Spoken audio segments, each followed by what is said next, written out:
Chris Wood Jefferies के strategist हैं और दुनिया में जाना माना नाम है, जो बोल देते हैं वो अक्सर हम देखते भी हैं। उन्होंने भारत के बारे में भविष्यवाणी की है। उन्होंने भारतीय मार्केट के लिए कहा कि अभी भी बेस्ट स्टोरी अभी बाकी है।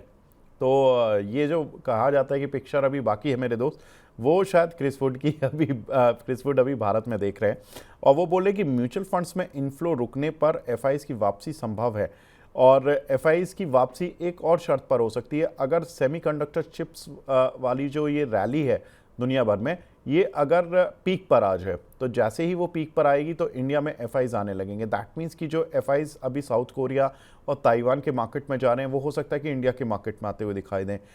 उनका ये भी कहना है कि भारत के जो एसएमई सेक्टर है वो अन्य देशों से काफ़ी बेहतर है।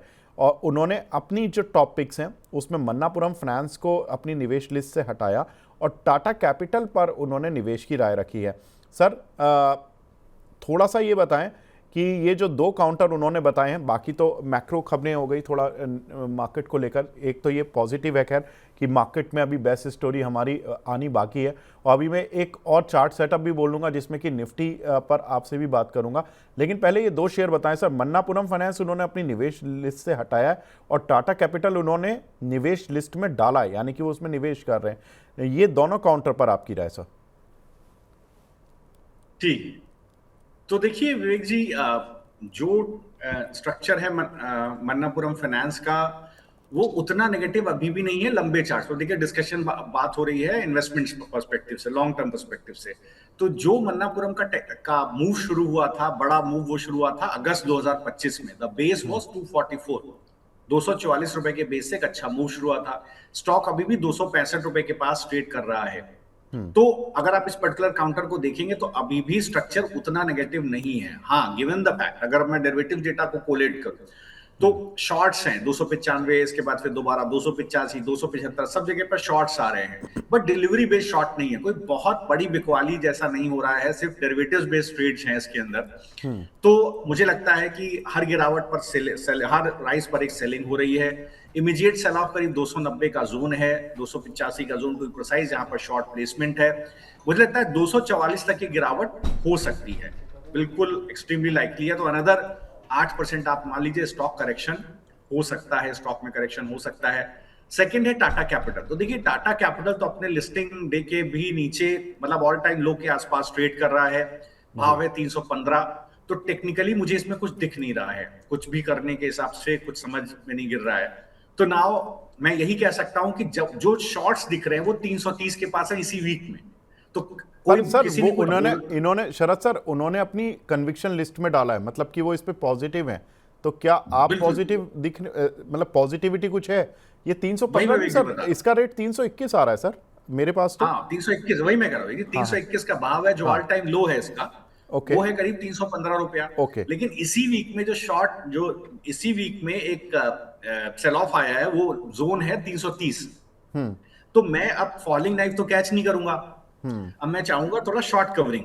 भाई कोई खरीदे तो पहले, कोई आए तो साहब पहले कोई खरीदे। देखिए रैली ऊपर की बहुत लंबी है, ऊपर जाइए तो इसका भाव मैक्सिमम था 368 का, जो हमें मिला था करीब जनवरी के सेकंड थर्ड वीक में। तो आज जनवरी अभी चल रहा है क्या, मार्च, इस वक्त भाव चल रहा है 321, और इसी वीक में शॉर्ट है 330 के आसपास। 330 के बाद शॉर्ट खड़े हुए। तो पहले वो शॉर्ट मैं ये देखूंगा कि क्या मार्केट पार्टिसिपेंट आके इसको खरीदते हैं, क्या ये शॉर्ट स्क्वीज होता है 330 पर। अगर ये शॉर्ट स्क्वीज होता है तब मैं इसको बाय करूंगा। उस बाय करने की स्थिति में मेरा स्टॉप लॉस आएगा 315, टारगेट रहेगा 368। यस, फंडामेंटल आप बेहतर डिस्कस कर लीजिए, बट मुझे लगता है 330 के नीचे भी मैं इसको नहीं खरीदूंगा। 330 के ऊपर निकल जाएगा तो जरूर मैं एक बार स्विंग ट्रेड करूंगा 368 की तरफ। बिल्कुल ठीक है। तो यहाँ पर 330 निकलना बहुत ज़रूरी है इस काउंटर का, फिर उसके बाद इस काउंटर पर कोई मूव बनेगा। हालांकि जेफरीज तो इस पर बुलिश है और दुनिया के नंबर 1 स्ट्रैटेजीज भी इस काउंटर पर बुलिश है। अब ये देखना बड़ा इंपॉर्टेंट होगा कि इसमें ख़रीदारी कब आएगी, क्योंकि बहुत सारे लोग हैं जो कि आईपीओ बेस में फंसे हुए हैं इस काउंटर पर। तो ये और इम्पॉर्टेंट चीज़ है। लेकिन शरद सर, एक बेहतरीन चीज़ मैं आपको बताने अब डिस्कस करने जा रहा हूँ, वो है CLSA की एक स्ट्रैटेजिस्ट की रिपोर्ट। वो बोल रहे हैं कि अगर निफ्टी ने 23,700 और 800 का लेवल बचा लिया तो निफ्टी 31,000 तक जा सकता है लॉन्ग टर्म में। तो ये अब बताया सर, निफ्टी का सेटअप। मैं रोज रोज वाली बात नहीं करूंगा क्योंकि उन्होंने भी रोज वाली क्या बात बताया नहीं की। उन्होंने? 23,700 बचा लिया तो। हाँ, 23,700 और 23,800 उन्होंने कहा है कि अगर निफ्टी ने ये 23,700 23,800 बचा लिया तो निफ्टी 31,700 इनफैक्ट चला जाएगा, 31,000 पार हो जाएगा। मतलब 31,700 का उन्होंने एग्जैक्ट लेवल दिया है और 23,700 23,800 का सपोर्ट जोन है। तो ये कह रहे हैं कि यहां से 40% का उछाल इंडियन मार्केट में देखने के लिए मिल सकता है। CLSA के ये टेक्निकल स्ट्रैटेजिस्ट हैं लॉरेंस बिलानको। बिल्कुल। तो वीर जी, अगर आप अव्वल तो मतलब थोड़ा पहले बताए तो मैं आपको बहुत अच्छा निफ्टी का एक चार्ट देता, आप दिखा पाते। जी लेकिन क्या हो रहा है मैं आपको बताऊं कैसे ये, अगर देखिए अव्वल तो क्या हो रहा है कि अगर आप पिछले 3-4 दिन में ऑब्जर्व करिए, डीआईआई की जबरदस्त बाइंग है। 2 दिन में ही डीआईआई ने करीब, जहां तक मैं देखता हूँ, 12,500 करोड़ परसों खरीदा था, कल खरीदा 5,500, 17, 17,500, 18,000 करोड़ तो डीआईआई ने 2 ही दिन में खरीद लिया। एफआईआई ने बेचा कितना? 7.5 एक दिन बेचा था, 5.5 तो 12-13 करोड़, 12-13,000 करोड़ रुपए जो भी एफआईआई बेच रहा है सब डीआईआई अब्सॉर्ब कर ले रहा है। और हमने एम्पिरिकल डेटा कहता है हमारा पिछले 15 मतलब व्हाट 12 एक साल का, कि डीआईआई हमेशा प्रेसीड कर रहा है एक अप ट्रेंड को विज़ावी एफआईआई। मतलब डीआईआई पहले प्रीएम्प्ट करता है, पहले बाइंग करता है, मूव आता है और वो मूव काफी एफआईआई का छूट जाता है, क्योंकि एफआईआई का छूटता नहीं है। एफआईआई को तो ग्लोबल मार्केट प्लेसमेंट है, एफआईआई के पास तो दुनिया पड़ी है पैसा डालने के लिए। सो हमारे पास क्या इंडियन मार्केट ही है डीआईआई के पास। नाउ हैविंग सेड दैट, अगर आप निफ्टी को क्लोजली ऑब्जर्व करेंगे तो क्या जोन है 25,800? ये वो जोन है जो क्रिटिकल ब्रेकआउट आया था 15 अप्रैल के बाद। इस जोन के ऊपर बाजार गिरा था पहले, आप देखिए 6 जनवरी के बाद बाजार गिरा, बाजार ने लो बनाया 15 अप्रैल को, लो था 21,780। अगर आपको याद हो, एक बड़ी शॉर्ट कवरिंग रैली आई थी, बाजार सस्टेन हुआ, इसके बाद बाजार गया 23,800 तक। फिर वो 23,800 का जब दोबारा ब्रेकआउट आया तो हमें नया हाई मिल गया 26,360 का। तो ये वही जोन है 24,800 जो टेक्निकल चार्ट पर है। अगर ये जोन ब्रीच नहीं होता तो बड़े चार्ट्स पे टेक्सचर नेगेटिव नहीं होता, मतलब आप समझिए, मैं फिर भी पॉजिटिव करेक्ट ऑर्डर में रह जाता हूं। तो इस स्थिति में उनका ये मानना होगा, जो जितना थोड़ा बहुत अपनी बुद्धि से मैं समझ पा रहा हूं, कि अगर टेक्सचर नेगेटिव नहीं हुआ निफ्टी का, मतलब 23,800 इज द बेस, 23,800 के नीचे फिसल गया तो गिरावट आ जाएगी 21,700 तक। ये भी है कि 23,800 के नीचे फिसल गया तो सीधे 21,700 तक गिरावट आएगी। ये बेस सस्टेन हो गया तो टेक्सचर पॉजिटिव रहेगा, मेरा टेक्सचर पॉजिटिव रहेगा तो स्विंग हाई नया ब्रेकआउट आएगा 26,300 का, और 26,300 का ब्रेकआउट आएगा तो उन्होंने एक्स्ट्रापोलेट किया है डेटा को, कि अगर उस डेटा को मैं एक्स्ट्रापोलेट करूं उस पूरे ट्रेंड को, जो 21 अप्रैल 25 से लेकर के चला और फिर बाजार गई 29 दिसंबर में 26,300 आया और फिर नीचे आज गिर रहा है, तो अगर इसको मैं एक्स्ट्रापोलेट करूं तो ये ट्रेंड पूरा ऊपर की तरफ, आप अगर मैं एक्स्ट्रापोलेट करूं तो कम से कम 28,300 का टारगेट आता है मिनिमम ऊपर की तरफ। और अगर मैं फर्दर एक्स्ट्रापोलेट करता चला जाऊं तो इट कंपाउंड्स, वो ऊपर की तरफ टारगेट्स आते जाएंगे। लेकिन ये ट्रेंड कहता है कि अगर 23,800 नहीं टूटा जो मेरे को चार्ट में दिख रहा है तो 28,300 आएगा। अब बाकी उन्होंने अपने हिसाब से बहुत सारे फैक्टर्स निकाले होंगे, ऑब्वियसली CLSA है तो number of data must be involve, including fundamentals, all sort of global data, macro data, Indian macro data, and every damn thing. So they might be having some other perception and बिल्कुल बिल्कुल बिल्कुल view of the same. बिल्कुल। तो यहाँ पर 23,700 23,800 ये support तो decide हो गया शरद सर के हिसाब से, 28,000 के पार जाता हुआ दिख रहा है और CLSA बोल रहे हैं 31,000 के पार जाता हुआ दिख रहा है। जरा अब हमारे साथ जैन साहब भी जुड़ चुके हैं, अंशुल जैन साहब हेड ऑफ रिसर्च है लक्ष्मी श्री से। जैन साहब गुड मॉर्निंग।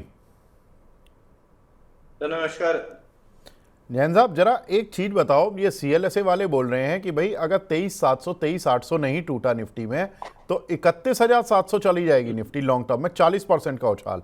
और जेफरीज बोल रहे हैं कि इंडियन मार्केट में अभी तो पिक्चर बाकी, अभी best is yet to come, तो बेस्ट अभी इंडिया का आना है।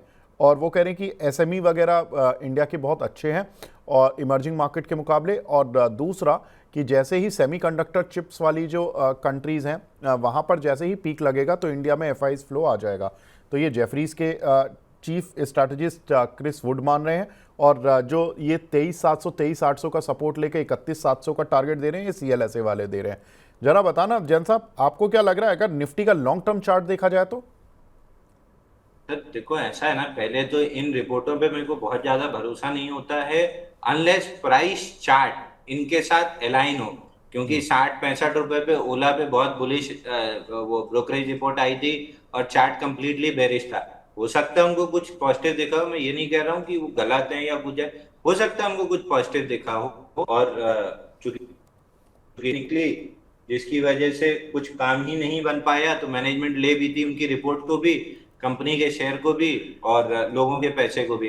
तो मैं ये नहीं कह रहा हूँ कि गलत रिपोर्ट है या सही रिपोर्ट है, प्राइस चार्ट अगर उसके साथ अलाइन नहीं है तो मैं अलाइन नहीं हूँ। अभी इन रिपोर्टों के साथ प्राइस चार्ट अलाइंड है, तो मैं बिल्कुल अलाइंड हूँ इनके साथ। 19-20 आपको इधर उधर डाउनसाइड दिख सकती है। मैं एक चीज आपको यहाँ पे मतलब इसको दूसरे तरीके से दिखाता हूँ। इसको कहते हैं एकदम मोटी बुद्धि। मान लीजिए कि मैं बैल बुद्धि आदमी हूँ, मेरे को ये सब आपके टेक्निकल फंडामेंटल जेफरी एफरी ये सब कुछ नहीं पता है। मैं आपको सिर्फ एक ऑप्शन दे रहा हूँ कि मुझे एक फोटो दिखा दो ताकि मुझे यकीन हो जाए कि बाजार में तेजी है, तो आप क्या करोगे? मैं ये करूंगा कि मैं आपको मंथली चार्ट लगाऊंगा निफ्टी का या डाउजोन्स का, और मंथली चार्ट आपको दिखा दूंगा। उसके अंदर great depression, world war 1, world war 2, corona, 2008 का सब प्राइम क्राइसिस, कांग्रेस की जो 2004 में पहली गवर्नमेंट का लोअर सर्किट, मोदी गवर्नमेंट का पहला बनना अपर सर्किट, बीच में न्यूक्लियर डील जो हमने अमेरिका से साइन की थी, लेफ्ट ने समर्थन खींचा था, फलाना ढिकाना आप सब उसमें जोड़ लेना, उसकी दिशा आपको यूं ऊपर की मिलेगी। तो ये उसमें कोरोना भी आ गया, उसमें फलाना ठिकाना सब चीज आ गई। तो अभी ये युद्ध फुद्ध सब उसमें, रशिया यूक्रेन वॉर भी आ गया जहां पे वर्ल्ड वॉर 3 में बदल रहा था, अभी ये ईरान वाला वर्ल्ड वॉर 3 में बदल रहा। सब आप उसमें जोड़ लो और मंथली चार्ट मेरे को लगा के एक दशा दिशा बता दो कि दशा क्या रहती है, ऊपर ही की रहती है ना। तो कुल मिला के जाना आपको ऊपर ही है, मुझे ऊपर जाना है, निफ्टी को ऊपर जाना है, बैंक निफ्टी को ऊपर जाना है। बिल्कुल ठीक। तो यहाँ पर हमारे भी दोनों स्ट्रेटजीज बुलिश हैं मार्केट पर, मतलब ये अच्छी बात है। और इसमें एक अंतर है सर, इसमें एक अंतर है। हाँ आप 31,000 तक बचोगे या नहीं बचोगे, ये आपके रिस्क मैनेजमेंट और पोजीशन साइजिंग पे डिपेंड करता है। हाँ क्योंकि 2008 में 6,000 निफ्टी थी, आज 24,000 है। 2008 वाले बचे नहीं है, जिनने पोजीशन साइजिंग रिस्क मैनेजमेंट की है वो 24,000 पे भी बचे हैं, और वो 54,000 पे भी बचेंगे, और 1 लाख होने पे भी बचेंगे निफ्टी के। और जिनने नहीं की, हर कदम वो बाहर होते जाएंगे लिक्विडिटी प्रोवाइडर बनके। तो आपको इसकी ज्यादा फिक्र नहीं करनी है कि 24,000 से 22,000 जा रही है कि 28,000 जा रही है। आपको फिक्र इस चीज की करनी है कि आप अपनी पोजीशन साइजिंग और रिस्क मैनेजमेंट के सीखने के सफर में कहां तक पहुंचे हो। अगर आपने उसमें कोई 4 कदम आगे नहीं बढ़े हो, तो ये नहीं अगली फॉल आपको खत्म कर देगी, अगली नहीं तो और अगली फॉल खत्म कर देगी। किस्मत के भरोसे कब तक जिंदा रहोगे? बिल्कुल ठीक है। देखिए ये तो बिल्कुल ठीक बात है कि अब बहुत सारे लोग ऐसे हैं जो शरद सर भी इत्तेफाक रखते होंगे। शरद सर 24,600 आ गई, हमने 26,000 वाले भी लेवल्स देखे। बहुत सारे लोग लॉस खा के, लॉन्ग टर्म में भी लॉस खा के बैठे। जो इन्वेस्टर थे वो लॉस नहीं खा के बैठे, जो ट्रेडर थे, जो स्टॉप लॉस लगाते नहीं थे या प्रिंसिपल पर नहीं चले और कई सालों से ट्रेडिंग करते जा रहे हैं लेकिन लॉस खाते जा रहे हैं। अगर वो 3 साल प्रॉफिट कमाते हैं, 2 साल का जो लॉस होता है उनका वो 3 साल का पूरा प्रॉफिट लेकर उड़ जाता है। तो ये बड़ी प्रॉब्लम आती है। तो कई ट्रेडर ऐसे हैं जो कि मार्केट में फिर अगर वो कंपल्शन वाइज अगर वो इन्वेस्टर बन गए तो उन्होंने फिर भी पैसा बना लिया, या उन्होंने प्रिंसिपल फॉलो करने शुरू कर दिए ट्रेडिंग के, तब उन्होंने पैसा बना लिया। लेकिन अगर उन्होंने गलतियां तब भी की, और ट्रेडर अक्सर गलतियां कर देते हैं, तो वो पैसा गंवा जाते हैं। तो आप बहुत सारे लोग होंगे जिन्होंने कि 6,000 4,000 की निफ्टी देखते हुए आज 24-26,000 आ गए, लेकिन उन्होंने पैसा उतना नहीं बनाया या कम बनाया या लॉस भी किया, जो कि करना नहीं चाहिए था। आप बताओ सर, आपने मार्केट में, अगर मैं आपसे थोड़ा पर्सनल सवाल पूछ रहा हूं, दर्शकों के भी काम आएगा, अगर मैं आपकी वेल्थ में स्टॉक मार्केट का रोल पूछूं तो वो कितना है? सारा ही है सर। तो देखिए मैंने जी क्या बोलूंगा भाई, I was a banker earlier. हाँ I have been with multiple banks, managed the credit side, then managed trade desk, forex desk, हाँ and managed the corporate branch of a bank. 3-4 branches together, taken as a whole. I was in Bombay, Delhi earlier. Now, मैंने जो समझा है विवेक जी, एक बहुत एक समझ छोटी सी बात बता रहा हूँ जो मेरा अंडरस्टैंडिंग है कि एक बहुत ही इंपॉर्टेंट पर्सपेक्टिव है ट्रेडिंग को लेकर के, जो मैंने समझा और मैं अब लोगों को सिखाने की कोशिश करता हूं, लेकिन कितना लोग उसको समझते हैं वो देखने वाली बात है। देखिए, स्टॉक्स इन्वेस्टमेंट्स के लिए होते हैं। स्टॉक में इन्वेस्टमेंट किया जाता है, ट्रेडिंग नहीं की जाती। ट्रेडिंग डेरिवेटिव्स में की जाती है, और डेरिवेटिव्स में भी ट्रेडिंग स्ट्रेटजीज में की जाती है। आपको अगर पैसा बनाना है तो आपको वो करना पड़ेगा जो इंस्टीट्यूशंस कर रहे हैं।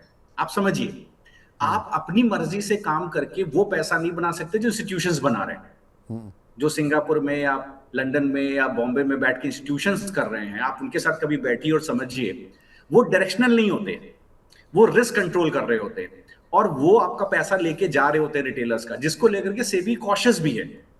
देखिए, तो ये समझना पड़ेगा, आप स्टॉक को खरीद बेच के पैसा नहीं बना सकते। स्टॉक में आपको इन्वेस्टमेंट करके पैसा बना सकते हैं।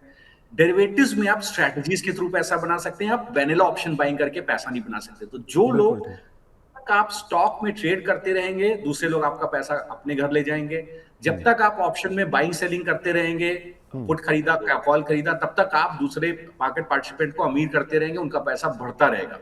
और हमने जेन स्ट्रीट जैसे बहुत सारे केसेस देखे हैं विवेक जी, जो crores of thousands of crores कमा रहे हैं इंडियन मार्केट से, बिकॉज हमारे पास rampant number of option buyers हैं, rampant number of stock traders हैं। बिल्कुल तो ठीक बात है। पैसा वही जो अंशुल जी बोल रहे हैं, मैं उससे बिल्कुल इत्तेफाक रहता हूं। या तो इन्वेस्टमेंट करिए सर, स्टॉक खरीद के छोड़िए। आप देखिए विवेक जी, हम लोग लगातार स्टॉक डिस्कस करते रहे। आप एयर कंडीशनिंग एंसिलरी को देखिए, एम्बर इंटरप्राइज देखिए, for that matter blue star देखिए, या पावर सेक्टर में आप पावर इंडिया देखिए, जो पहले हिताची एनर्जी हुआ करता था, सीजी पावर। मैं कम से कम 2-3 साल से तो आपके शो पे स्टॉक डिस्कस कर रहा था। आज कहां है ये सारे स्टॉक? बिल्कुल ठीक बात। तो देखिए, इन्वेस्टमेंट करिए, स्टॉक में ट्रेड करिए, डेरिवेटिव्स में। अगर आप इन दोनों चीजों के अलावा कहीं भी जाते हैं तो पैसा आपका कोई और लेके जाएगा। और डेरिवेटिव ट्रेडिंग भी आसान नहीं है, उसमें पढ़ लिख के और किसी एक्सपर्ट की राय के साथ ही आप जाओगे, तभी बच पाओगे, वरना डेरिवेटिव आपको उड़ा देगा। बिल्कुल ठीक है शरद सर, डेरिवेटिव में ही, अब डेरिवेटिव की बात हुई है सर, डेरिवेटिव में ही मुलाकात होगी 12 बजे। आप थोड़ा सा तैयारी कर लीजिए सर, और डेरिवेटिव डेटा आपकी बेहतरीन कॉलों का इंतजार रहेगा। तो आपसे मुलाकात करते हैं सर 12 बजे। Thank you Vivek ji, thank you sir, Anshul ji, and thanks to all the viewers. Thank you, take care. Thank you sir.